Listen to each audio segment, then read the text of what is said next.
Weekend ಅಲ್ಲಿ ಪ್ರತಾಪ್ ಅವರು ಒಂದು ಸ್ಟೇಟ್ಮೆಂಟ್ ಮಾಡ್ತಾರೆ ವಿನಯ್ ಅವ್ರ ಬಗ್ಗೆ. ಏನಂದ್ರೆ ವಿನಯ್ಗೆ ಯಾರ್ಯಾರೆಲ್ಲ ಕ್ಲೋಸ್ ಇದಾರೋ ಅವರೆಲ್ಲ ಮನೆಯಿಂದ ಹೊರಗೆ ಹೋಗ್ತಾ ಇದಾರೆ ಅಂದ್ರೆ ಅವ್ರು ಮಾಡೋ ಮಿಸ್ಟೇಕ್ ನ ವಿನಯ್ ಹೇಳೋದಿಲ್ಲ. ಅಂಡ್ ಅವ್ರ ಬೆಡ್ಶೀಟ್ ನೆಲ್ಲ ತಗೊಂಡ್ ಇವರು ಕೆಳಗಡೆ ಹಾಕೊಂಡ್ ಮಲ್ಕೊಂತಾ ಇದಾರೆ ಅಂತ. ಯಾಕಂದ್ರೆ ನೀವು ವಿನಯ್ ಟೀಮ್ ಅಲ್ಲೇ ಇದ್ರಿಂದ ಈ ಪ್ರಶ್ನೆ ಕೇಳ್ತಾ ಇದೀನಿ. ಪ್ರತಾಪ್ ಹೇಳಿದ್ ನಿಮಗ್ ಸರಿ ಅನ್ಸುತ್ತಾ? ಇಲ್ಲ, ಅದು ಹೇಳಿದ್ ಸರಿ ಇಲ್ಲ. ಯಾಕಂದ್ರೆ ನಮ್ಗೆ ಫ್ರೆಂಡ್ಸ್ ಇದ್ರೆ ಒಂದಿನ ಇಲ್ಲ ಒಂದಿನ ಮನೆಯದು ಹೊರಗೆ ಹೋಗೇ ಆಗ್ಬೇಕು. ಅಂಡ್ ಅದು ಎಲಿಮಿನೇಟ್ ಆದಾಗ ಅವರು ಬ್ಲಾಂಕೆಟ್ ವಿನಯ್ ಅವ್ರ ಬ್ಲಾಂಕೆಟ್ ಅಂತ ಇಲ್ಲ, ಯಾರು ಬ್ಲಾಂಕೆಟ್ ಅಲ್ಲಿ ಹೆಸರೆಲ್ಲ ಇಲ್ಲ.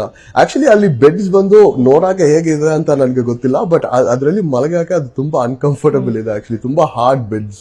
ಸೊ ಆ ಬ್ಲಾಂಕೆಟ್ ಹಾಕಿದ್ರೆ ಅಲ್ಲಿ ಸ್ವಲ್ಪ ಸಾಫ್ಟ್ ಕುಷನ್ ಇರುತ್ತೆ. ಸೊ ಅದರಲ್ಲಿ ವಿನಯ್ ತಗೊಂಡಿದ್ದೇನೆ. ಅದು ಯೂಸ್ ಮಾಡಿರ್ಲಿಲ್ಲ ಅಂದ್ರೆ ಅದು ಬೆಡ್ ಅಲ್ಲಿ ಸುಮ್ನೆ ಇರುತ್ತೆ. ಸೊ ಅದರಲ್ಲಿ ನನ್ಗೆ ಏನು ಪ್ರಾಬ್ಲಮ್ ಇಲ್ಲ. ಪ್ರತಾಪ್ ಲಾಜಿಕ್ ಹೇಗ್ ಮಾಡಿದ ಅಂತ ನನ್ಗೆ ಗೊತ್ತಿಲ್ಲ. ಏನೋ ಅವನು ಆಕ್ಚುಲಿ ಏನಂದ್ರೆ ಅದೊಂದು ಲಾಜಿಕ್ ಹೊರಗಡೆ ಇತ್ತು. ಅಂದ್ರೆ ವಿನಯ್ ಯಾರ್ಯಾರೆಲ್ಲ ಕ್ಲೋಸ್ ಇದ್ದಾರೆ ಅವರೆಲ್ಲ ಎಲಿಮಿನೇಟ್ ಆಗ್ತಾ ಇದಾರೆ ಅಂತ ಹೇಳಿ ಇಲ್ಲಿ ಸೋಷಿಯಲ್ ಮೀಡಿಯಾದಲ್ಲೆಲ್ಲ ತುಂಬಾ ಚರ್ಚೆ ಆಗ್ತಿತ್ತು. ಆಡಿಯನ್ಸ್ ಎಲ್ಲ ಸಿಕ್ಕಾಪಟ್ಟೆ ಅದ್ರ ಬಗ್ಗೆ ಡಿಸ್ಕಸ್ ಮಾಡ್ತಾ ಇದ್ರು. ನಾನು ನೋಡಿ ವಿನಯ್ ಕ್ಲೋಸ್ ಇರೋರು ಒಬ್ರೊಬ್ರೆ ಮನೆಯಿಂದ ಹೊರಗೆ ಬರ್ತಿದ್ದಾರೆ ಅಂತ. ಗೊತ್ತಿಲ್ಲ ಅದು ಪ್ರತಾಪಿಗೆ ಹೇಗ್ ಗೊತ್ತಾಯ್ತು ವಿಚಾರ, ಇಲ್ಲ ಪ್ರತಾಪ್ದಲ್ಲೆಲ್ಲೂ ಆಡಿಯನ್ಸ್ ತರನೇ ಯೋಚನೆ ಬಂದಿದೆ ಅನ್ನೋದು ಗೊತ್ತಿಲ್ಲ. ಬಟ್ ಅದೊಂದು ಸ್ಟೇಟ್ಮೆಂಟ್ ಇಲ್ಲಿ ಹೊರಗಡೆನೂ ಸಾಕಷ್ಟು ಚರ್ಚೆಲಿದೆ. ಐ ಡೋಂಟ್ ನೋ, ಅದು ಬರೀ ಕೋಇನ್ಸಿಡೆನ್ಸ್ ಅಂತ ನನ್ಗೆ ಅನ್ಸುತ್ತೆ. ಮೇ ಬಿ ಗೊತ್ತಿಲ್ಲ, ಆಡಿಯನ್ಸ್ ಸಪೋರ್ಟ್ ಅಷ್ಟು ಇರಲಿಲ್ಲ.